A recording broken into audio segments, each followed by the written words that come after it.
बिस्मिल्लाहिर्रहमानिर्रहीम। All viewers अस्सलाम वालेकुम व रहमतुल्लाहि व बरकातुहू। उम्मीद है आप सब ठीक होंगे।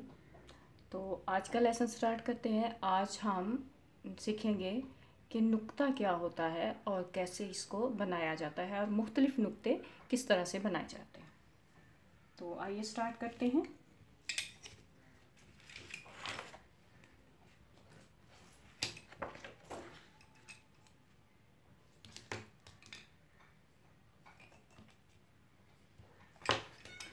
आपने पहले लाइनें लगा लेनी है।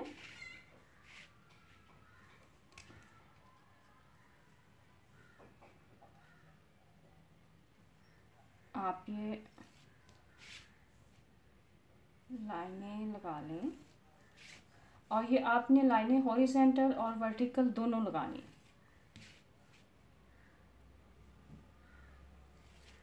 आप इस नुक्ते की प्रैक्टिस के लिए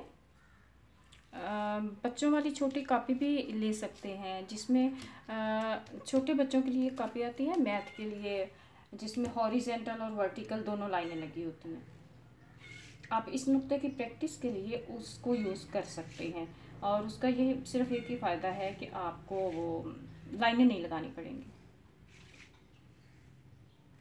ये अब आपने क्या करना है कि ये देखिए, ये है आपका 90 डिग्री का एंगल। ठीक है, आपने इसको करना है हाफ। ये हाफ करेंगे तो आपका क्या बन जाएगा 45 का एंगल। तो आपने 45 के एंगल पे कलम को रखना है।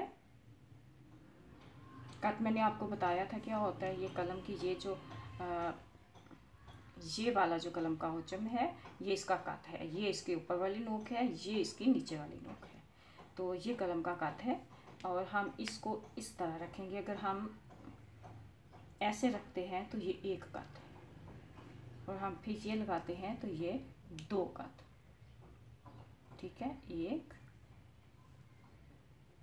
दो।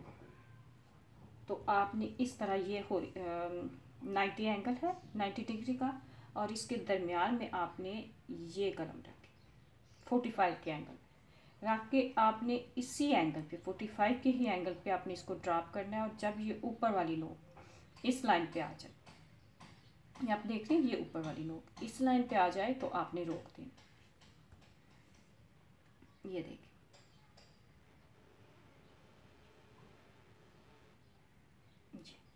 ये नोक यहाँ पे आ। अब आप देखें कि एक नोक इसकी ये है, एक ये ऊपर सीधी और ये चारों तरफ से आपको 90 डिग्री का एंगल है इस नुक्ते का। इसको कहते हैं चार कोनों वाला नुक्ता और इसको चौखटा नुक्ता भी कहते हैं। इसको नुक्ता माकूस भी कहते हैं। ठीक है, नुक्ता माकूस, चौखटा नुक्ता, चार कोनों वाला नुक्ता। तो ये जो नुक्ता है ये आपने, अगर हम इसको हाफ करते हैं तो ये देखें बिल्कुल आधा ऊपर है आधा नीचे है, दरमियान से ये बिल्कुल हाफ करने में लाइन सीधी यहाँ पे आ रही। अच्छा, इसके बाद आपने बनाना है दूसरा नुक्ता। तो आपने क्या करना है कि इसी के एंगल पे, ये देखें ये एंगल है, इसी एंगल पे आपने ऊपर कलम रखनी है यहाँ पे और आपने फिर उसी एंगल पे आप इसको ये देखिए, ये इस कोने पे आ गया। ये चारों तरफ से 90 डिग्री का एंगल बन रहा होता है इसका। ये आपके हो गए दो नुक्ते। एक नुक्ता लगाना है तो ऐसे, दो लगाना है तो ऐसे। अच्छा, हम इसको एक और तरह से देख सकते हैं। आपके पास ये दो लाइनें हैं इस तरह से। तो आप क्या करें कि इसको ये रखें आप, ये देखिए, इधर से यहाँ से ये पॉइंट है, इस पॉइंट से इधर और इधर का फासला बराबर हो। आप ये कलम रखें इस तरह और इसको आपने 45 के एंगल पे उसी तरह आप नीचे लेके आए। ये देखें, ये वाली नोक इधर आ गई नीचे वाली, ये वाली नोक ऊपर वाली इधर आ गई और ये देखिए ये चार इसके खाने बन गए। ये नुक्ता जो है चारों तरफ से ऐसे। अब आपने बनाना है 3 नुक्ते। अपने इसी तरह आप प्रैक्टिस करते जाएंगे। ये इसके बिल्कुल सीधा आप यहाँ पे रखेंगे और ये आप नुक्ता लगा देंगे। ये इसके ऊपर आ जाएगा अगर हम लगाएंगे तो। आपने 3 नुक्ते बनाने हैं।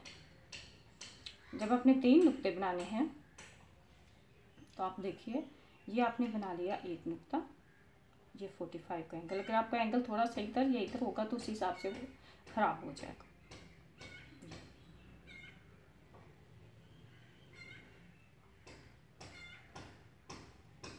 ये आपने एक नुक्ता लगाया, इसी के एंगल पे आपने ये दूसरा नुक्ता लगाया। अब आपने तीसरा नुक्ता लगाना है। तीसरा नुक्ता लगाने के लिए आपने क्या करना है कि आपका इस नुक्ते से जो ऊपर आपने नुक्ता यहाँ पे तीसरा लगाना है, उसका जो ये दरमियान वाला फासला है वो आधा कप तकरीबन होना चाहिए। तो आपने ये आधा कप गर्म रखी ऐसे, ये देखिए यहाँ से ये इसका आधा कट हुआ, इधर से भी आपने आधा कट रखी। अब ये देखिए ये इसका एक कोना बन गया, जो ऊपर वाला नुक्ता है उसका ये नीचे वाला कोना यहाँ पे आएगा। आप उसी हिसाब से इसको थोड़ा सा ऊपर लेके जाएंगे। यहाँ से जैसे आपने ये देखिए ये आपने आधा कट लगाई, यानी कि इसकी बराबर 45 के एंगल पे आपका ये नुक्ता यहाँ से स्टार्ट होगा। वैसे आप इतना इस तरह से मेजर कर सकते हैं, ठीक है, नहीं तो आप अंदाज़ा रख लें कि ये जो कोना है ये आधे कट का फासला होना चाहिए इनके बीच में। ये आपने रखा 45 के एंगल पे। जी अब आप ये देखें कि इधर से भी आधे कट का फासला है, इधर से भी आधे कट का फासला है, और ये आपका, और ये जो इसकी नोक है ये बिल्कुल दरमियान में आ गई। अब आपको नीचे वाला नुक्ता, इन दोनों के बीच में नीचे नुक्ता लगाना है। जो आप नीचे नुक्ता लगाएंगे उसी तरह से आपने आधे कट का फासला रखना है। ये आधा कट, ये यहाँ से आप स्टार्ट करेंगे इसको। ये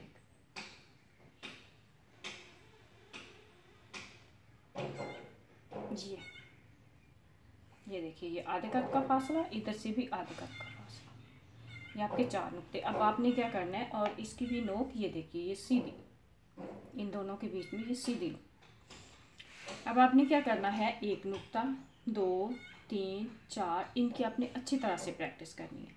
अच्छा, एक नुक्ता होता है थोड़ा सा कर्व वाला, थोड़ा सा बीच में, ये तो बिल्कुल एक सीधा नुक्ता है ना, एक थोड़ा सा कर्व वाला भी होता है। वो आपने क्या करना है कि ये रख के आपने कलम रखी, और आपने थोड़ा सा अंदर से ये इधर से थोड़ा सा ये अंदर से कर्व है थोड़ा सा, और यहाँ से ये इस तरह है, और बाकी ये है एक ही काट का ये भी सारा। तो एक ये कर्व वाला कर्व नुक्ता होता है थोड़ा सा कर्व, और ये भी खूबसूरती के लिए इसी तरह से लगाया जाता है बहुत जगहों पे। और अगर आप कर्व को नुक्ता दूसरा लगाएंगे तो वो इसी तरह यहाँ पे ऊपर रखेंगे और आगे आप लगाएंगे। तो उम्मीद है कि आपको इसकी नुक्तों की समझ आ गई होगी अच्छी तरह से। अब हम नेक्स्ट लेसन में दूसरे कुछ नुक्ते हैं उनके बारे में देखेंगे। तो आज का लेसन कंप्लीट करते हैं इस दुआ के साथ कि खुदा ताला हमें हमेशा ऐसे काम करने की तौफीक अता फरमाए जिससे हमें उसकी रज़ा मिल सके। आमीन। अस्सलाम वालेकुम।